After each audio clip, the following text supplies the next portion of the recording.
نحمده ونصلي على رسوله الكريم اما بعد فاعوذ باللہ من الشیطان الرجیم بسم اللہ الرحمن الرحیم۔ معزز سامعین و سامعات، السلام علیکم ورحمۃ اللہ وبرکاتہ۔ ماہ رمضان المبارک بڑی ہی تیزی کے ساتھ ہم سے رخصت ہو رہا ہے، لیکن ہمیں یہ غور کرنا ہے کہ یہ ماہ صیام ہم سے رخصت تو ہو رہا ہے، تو کیا اس ماہ صیام میں ہم نے کوئی ایسا کام کیا ہے کہ ہم اللہ رب العزت کو راضی کر سکیں؟ کیا ہماری عبادتوں میں وہ رنگ تھا کہ ہم اللہ رب العزت کو راضی کر سکے؟ کیا ہماری عبادتوں کے اندر خلوص تھا؟ کیا ہمارے روزے خالص اللہ کی رضا کے لیے تھے بھی یا نہیں؟ اللہ رب العزت روزے کے بدلے میں بندے کو جو چیز دیتا ہے وہ خود ذات باری تعالی ہے، تو اتنے بڑے تحفے کے بدلے میں ہم نے ماہ رمضان المبارک کی کوئی قدر و قیمت کی بھی یا نہیں کی؟ ہمیں یہ اپنے آپ سے پوچھنا چاہیے، خود سے جائزہ لینا چاہیے اپنے اندر کا، اپنے دلوں کا، کہ کیا ماہ رمضان المبارک کی عزت ہم نے کی؟ اس مہینے میں ہمیں جو عبادت کرنے کا حکم دیا گیا تھا وہ عبادت کر کے ہم خدا کی بخشش کے لائق بن سکے یا نہ بن سکے؟ اور میں آپ کو یہ بھی بتانا چاہوں گی کہ اس مبارک اور مقدس مہینے میں جو مہینہ آتا ہی اسی لیے ہے کہ گنہگاروں کی بخشش کروا دے، یہ مہینہ آتا ہی اس لیے ہے کہ جہنمیوں کو جنتی بنا دے، لیکن اس مہینے میں بھی کچھ لوگ ایسے بدبخت ہیں، ایسے بد نصیب بدقسمت لوگ ہیں کہ اس مبارک مہینے میں بھی ان کی بخشش نہیں ہوتی۔ اور یہ بات میرے منہ کی نہیں بلکہ میرے آقا حضور تاجدار مدینہ صلی اللہ تعالی علیہ وسلم کا فرمان ہے کہ کچھ لوگ ایسے ہیں کہ ماہ رمضان المبارک میں بھی ان کی بخشش نہیں ہوتی۔ میں آگے اس حدیث کی تفسیر آپ سبھی کو بتاؤں گی، لیکن اس سے پہلے میں ایک اور حدیث پاک آپ کو سنانا چاہوں گی۔ پیارے آقا علیہ الصلوۃ والسلام کا فرمان ہے کہ قیامت کے دن سب سے پہلے جو شخص جہنم میں جائے گا وہ عالم دین ہوگا۔ قیامت کے دن سب سے پہلے جو شخص جہنم میں جائے گا وہ قرآن کا قاری ہوگا۔ قیامت کے دن جو شخص سب سے پہلے جہنم میں جائے گا وہ ایک شہید ہوگا، وہ ایک روزے دار ہوگا۔ اللہ اکبر! یہ چیزیں کرنے پر تو ہمیں جنت کی بشارت دی جاتی ہے، لیکن ایسی کیا وجہ ہے ان کاموں میں کہ اگر ان کاموں کو بھی بندہ کر رہا ہے تو اس کے وجہ سے بھی اسے سب سے پہلے جہنم میں دھکا دیا جا رہا ہے؟ اس حدیث کے بارے میں صحابہ کرام نے پوچھا، یا رسول اللہ، ایسا کیسے ہو سکتا ہے کہ جو شخص نمازی ہے، جو شخص حاجی ہے، جو شخص قاری قرآن ہے، جس نے اللہ کی راہ میں شہادت کا جام نوش کیا، جو اللہ کے لیے روزے رکھتا رہا، اس کی رضامندی کے لیے اس کی عبادات کرتا رہا، اسے جہنم میں سب سے پہلے کیوں ڈالا جائے گا؟ میرے آقا علیہ الصلوۃ والسلام نے فرمایا کہ قیامت کے دن اللہ رب العزت کے سامنے ایک عالم دین کو لایا جائے گا۔ وہ کہے گا کہ اے اللہ، تیری رضا کے لیے میں نے علم دین حاصل کیا اور میں نے لوگوں کی خدمت کی، تیرے مخلوق کی خدمت کی، اب میں تیرے پاس آیا ہوں اور اپنے کاموں کا جزا چاہتا ہوں۔ اللہ رب العزت اس سے فرمائے گا کہ تو نے دنیا میں علم حاصل کیا اور اس لیے حاصل کیا کہ تجھے عالم دین کہا جا سکے، تجھے بہت بڑا عالم کہا جا سکے، اور دنیا میں تجھے عالم دین کہہ لیا گیا، جا اب تیرے لیے یہاں کوئی بھی چیز نہیں، اب تجھے جہنم میں جلنا ہوگا۔ اسی طرح سے قاری قرآن کو لایا جائے گا، قرآن پڑھنے والے کو لایا جائے گا، وہ کہے گا کہ اے میرے رب، میں نے تیرے قرآن کو سیکھا، لوگوں کو سکھایا اور لوگوں کو تیرے دین کے قریب کیا، میں تیرے قرآن کی تلاوت کیا کرتا تھا، دن رات قرآن کی تلاوت کرتا تھا۔ اللہ رب العزت فرمائے گا تو اس لیے تلاوت قرآن کرتا تھا کہ تجھے قاری کہا جائے، دنیا میں تجھے قاری کہہ لیا گیا، اب جا تیرے لیے یہاں کوئی چیز نہیں۔ پھر اللہ رب العزت کے سامنے روزے دار کو لایا جائے گا، اسی طرح سے شہید کو لایا جائے گا، ان سب سے بھی یہی بات کہی جائے گی کہ تمہارے لیے یہاں کچھ بھی نہیں، کیونکہ تم جس چیز کے طلبگار تھے دنیا میں تمہیں وہ چیز مل گئی، اب قیامت میں تمہیں اس کا کوئی حصہ نہیں ملنے والا۔ اللہ اکبر! آخر انہوں نے کون سی ایسی غلطی کی تھی، کون سا ایسا گناہ کیا تھا؟ آخر نماز پڑھی تھی، روزے رکھے تھے، تلاوت قرآن کیا، اللہ کی راہ میں اپنی جان تک دے دی، لیکن اس کے باوجود انہیں جہنم میں کیوں ڈالا گیا؟ تو میرے عزیزوں، میرے اسلامی بہنوں، میں آپ کو بتانا چاہوں گی کہ اس کی وجہ کیا تھی۔ اس کی وجہ صرف اور صرف دکھاوا اور ریاکاری تھی کہ ان لوگوں نے علم حاصل تو کیا لیکن لوگوں کو دکھانے کے لیے کہ لوگ مجھے بڑا عالم کہیں، قرآن کا قاری تو بنا لیکن اس لیے بنا کہ لوگ اسے قرآن کا قاری کہیں، اور حج تو کیا اس لیے تاکہ لوگ اسے حاجی کہیں، اللہ کی راہ میں شہید ہوا مگر اس لیے کہ اسے شہید کہا جائے، بہادر کہا جائے، روزے رکھے اس لیے کہ اسے روزے دار کہا جائے۔ اللہ اکبر، جن کے نیتوں میں بھی خلوص کی جگہ ریاکاری اگر آ جاتی ہے تو ان کی عبادتیں قیامت کے دن ان کے منہ پر مار دی جائیں گی اور انہیں جہنم میں ڈال دیا جائے گا، گھسیٹتے ہوئے منہ کے بل جہنم میں ڈالا جائے گا۔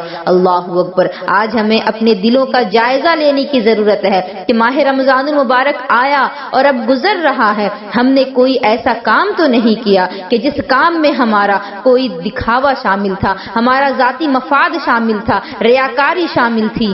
ہم نے ماہ رمضان المبارک میں صدقات دیے، زکوٰۃ ادا کیے، تو کیا کہیں اس زکوٰۃ کی ادا کرنے میں، صدقات کے ادا کرنے میں ریاکاری تو ہمارے دلوں میں نہیں کہ لوگ ہمیں یہ کہیں کہ یہ تو بہت بڑا سخی ہے، یہ لوگوں کی مدد کرتا ہے، غریبوں کی مدد کرتا ہے۔ کہیں ہمارے دل میں یہ خیال تو نہیں آیا عبادات کے وقت کہ اگر ہم عبادت کریں، اگر ہم نمازیں پڑھیں، اگر ہم نوافل پڑھیں تو لوگ ہمیں بڑا نمازی کہیں گے۔ ہمیں اپنا جائزہ لینا چاہیے روزوں کے رکھنے کے وقت کہ کہیں کوئی ہمارے دل میں یہ بات تو نہیں گزری کہ لوگ ہمیں بڑے سے بڑا روزے دار کہیں۔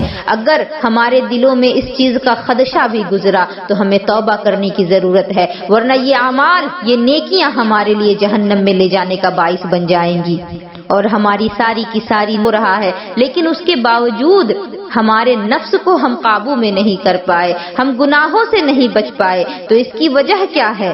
کچھ لوگ جن پر اللہ کا خاص کرم ہے وہ تو ماہ رمضان میں بھی گناہوں سے بچے رہتے ہیں اور ماہ رمضان المبارک کے علاوہ 11 مہینوں میں بھی گناہوں سے بچے رہتے ہیں، لیکن کچھ بدقسمت بدبخت لوگ ایسے ہیں کہ نہ ماہ رمضان کا انہیں خیال ہوتا ہے، اس مہینے میں بھی گناہ کرتے ہیں، اس مہینے میں بھی گانے سنتے ہیں، اس مہینے میں بھی گالی گلوج کرتے ہیں، آپس میں جھگڑا کرتے ہیں، فساد پھیلاتے ہیں، ماں باپ کی ناقدری کرتے ہیں، رشتوں کو توڑتے ہیں، اس مہینے کی حرمت تک کا خیال نہیں کرتے۔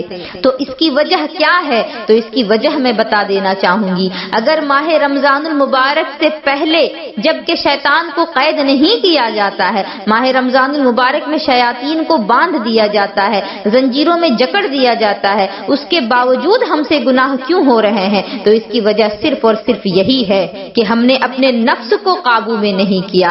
ہمارا روزہ جو ہے وہ ہمارے نفس کو مار نہ سکا، اور روزے کا تو کام یہی ہے کہ نفس کو مارے، اسے کمزور کرے۔ تو اس کے پیچھے کیا وجہ تھی کہ ہمارا روزہ جو ہے وہ ہمارے نفس کو قابو نہ کر سکا؟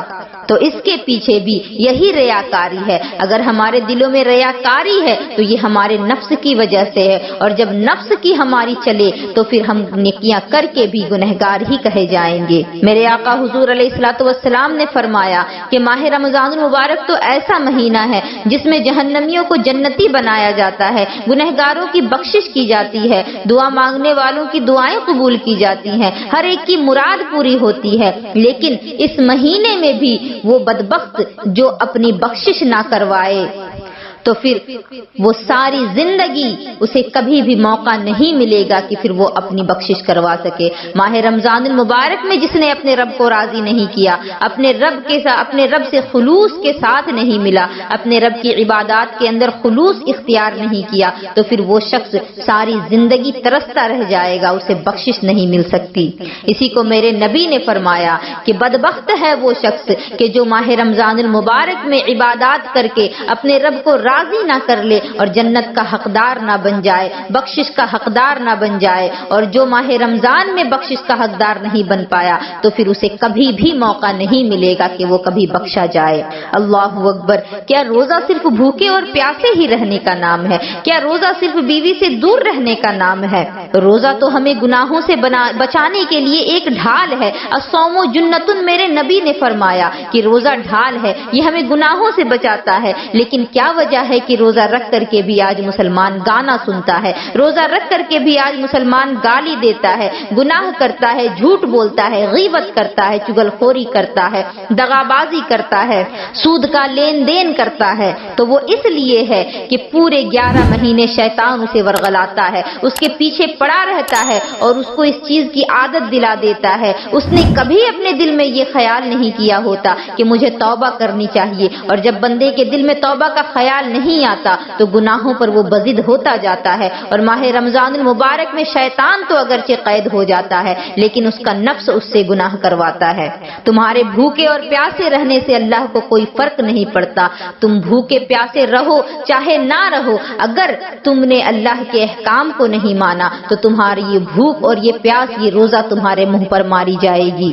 روزے کا تو مطلب یہ تھا کہ ہماری زبان جس طرح کھانے پینے سے رک جائے، اسی طرح گالی دینے سے رک جائے، اسی طرح غیبت کرنے سے رک جائے، اسی طرح جھوٹ بولنے سے رک جائے، اسی طرح کسی پر تہمت لگانے سے رک جائے۔ جس طرح روزہ رکھنے کی صورت میں ہم پر گناہ حرام ہے، اسی طرح سے جھوٹ بولنے سے رک جائے، اسی طرح کسی پر تہمت لگانے سے رک جائے۔ جس طرح روزہ رکھنے کی صورت میں ہم پر گناہ حرام ہے، صرف بھوکے اور پیاسے رہنے کا نام روزہ نہیں۔ روزے کا مطلب یہ ہے کہ ہم گناہوں سے خود کو بچائیں، اپنی زبان کو بچائیں، اپنی آنکھوں کو بچائیں، اپنے کانوں کو بچائیں، اپنے ہاتھوں کو بچائیں، اپنے پورے وجود کو گناہوں سے بچائیں، تبھی ہمارا روزہ ہمارے لیے کارگر ثابت ہوگا، ورنہ یہی روزہ ہمارے منہ پر مار دیا جائے گا۔ اور خاص طور پر نوجوانوں کی میں توجہ چاہوں گی، میں کہنا چاہوں گی کہ آج تو ہمارے نمازیوں کا یہ حال ہے کہ ماہ رمضان المبارک کا مقدس مہینہ ہے، لیکن اس کے باوجود بھی تراویح کا اہتمام نہیں ہوتا۔ ایک دن اگر تراویح کی نماز میں نظر آئے ہیں تو 4 دن غائب رہیں گے، پھر اگر گھر والوں نے زور زبردستی کر کے بھیجا ہے تو ایک دن جائیں گے، پھر 4 دن غائب رہیں گے۔ اللہ اکبر! تم آج اپنے گھر والوں سے تو چھپ رہے ہو، لیکن اپنے خدا کو کیا جواب دو گے؟ اپنے رب کو کیا جواب دو گے جب وہ تم سے یہ کہے گا کہ ماہ رمضان میں بھی تمہیں میرے حضور سجدہ کرنے میں کون سی چیز روک رہی تھی؟ اور اس تراویح کو کوئی چھوٹی چیز نہ سمجھو، تراویح سنت موقدہ ہے جو ہر مسلمان مرد عورت کے لیے ضروری ہے، بغیر کسی عذر شرعی اس کا ترک جائز نہیں۔ آج کل جس طرح سے لوگوں نے تراویح کا مذاق بنا رکھا ہے، تو کچھ امام بھی ایسے ہیں کہ جنہوں نے تراویح کا مذاق بنانے میں کوئی قصر نہیں چھوڑی۔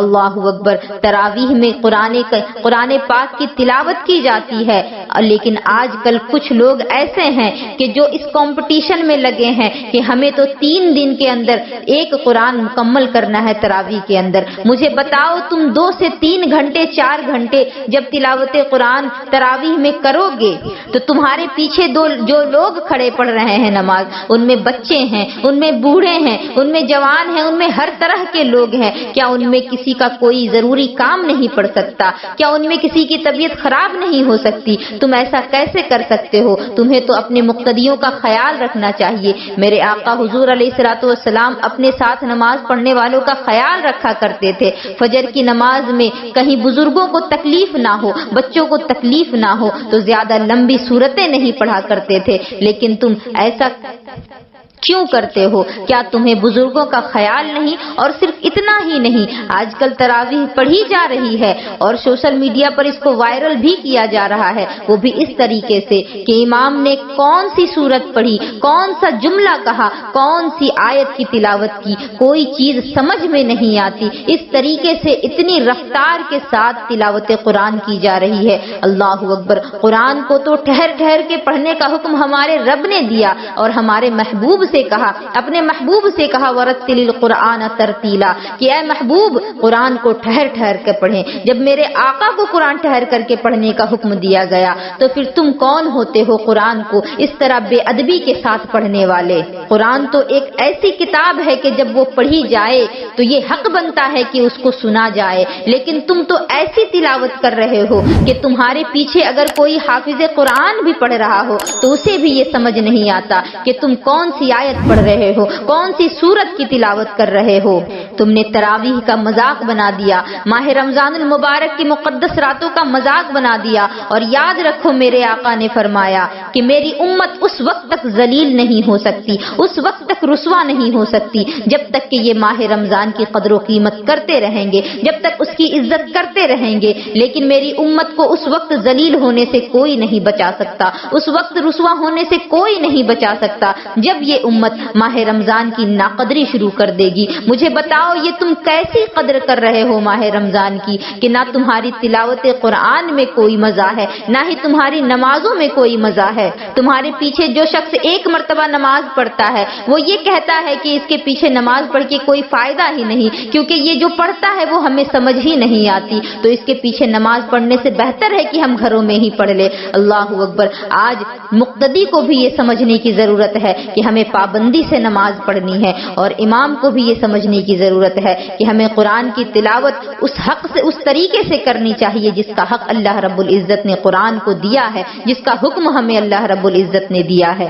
آج کل کچھ مسلمانوں نے ماہ رمضان المبارک کو صرف کھانے پکانے، کپڑے خریدنے، شاپنگ کرنے کے لیے ہی وقف کر رکھا ہے۔ میں یہ نہیں کہتی کہ تم ماہ رمضان میں سحری اور افطار کا اہتمام نہ کرو، میں یہ نہیں کہتی کہ تم اچھے کپڑے عید پہ نہ پہنو، لیکن اسی کو مقصد بنا لینا یہ کہاں سے جائز ہے؟ ان فضول خرچیوں کا تم حساب کہاں سے دو گے؟ تمہارے پاس پہننے کو کپڑے موجود ہیں، نئے نئے جوڑے موجود ہیں، اس کے باوجود فضول خرچی کر کے نئے نئے لباس تم سلوا رہے ہو۔ تم بتاؤ کہ تم اس کا حساب اپنے رب کو کیسے دو گے؟ ہمیں تو ہر ایک چیز کا حساب دینا ہے۔ اللہ نے جو ہمیں نعمتیں عطا کی ہیں ان سب کا ہمیں حساب دینا ہے۔ اللہ نے جو ہمیں یہ سانسیں دی ہیں ان کا بھی حساب دینا ہے۔ ہمیں جو بولنے کی قوت دی ہے اس کا بھی حساب دینا ہے۔ ہمیں یہ جسم عطا کیا ہے، اس کے ہر ایک عضو کا حساب دینا ہے۔ جو دولت دی ہے اس کا بھی حساب دینا ہے۔ تو مجھے بتاؤ کہ فضول خرچی کرو گے تو پھر تم اس کا حساب اپنے رب کو کہاں سے دو گے؟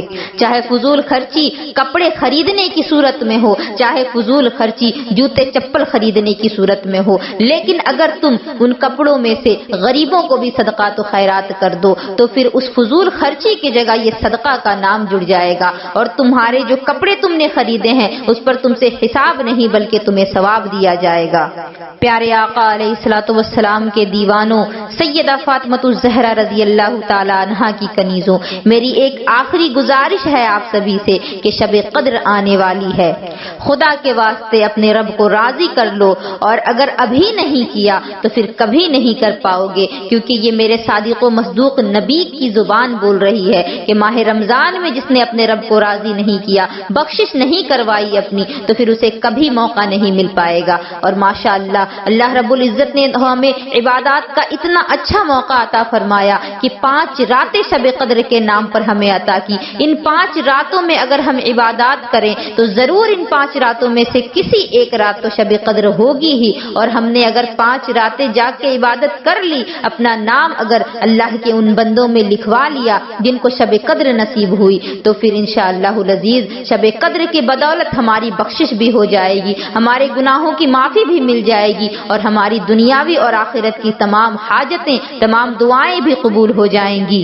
شب برات میں جو عبادات کرنی ہے ان کا طریقہ میں نے بتا دیا ہے، آپ سبھی ان بیانات کو ضرور سنیں کہ ماہ رمضان مبارک میں شب قدر کی جو پہلی رات ہے، جو دوسری رات ہے، تیسری، چوتھی اور 5ویں، ہر ایک رات میں جو جو عبادات کرنی ہے، جو نمازیں ہیں، جو نوافل ہیں، اور جو تلاوت قرآن ہے کچھ سورتوں کی خاص طور پر، وہ ساری چیزیں میں نے تفصیل سے بتائی ہیں۔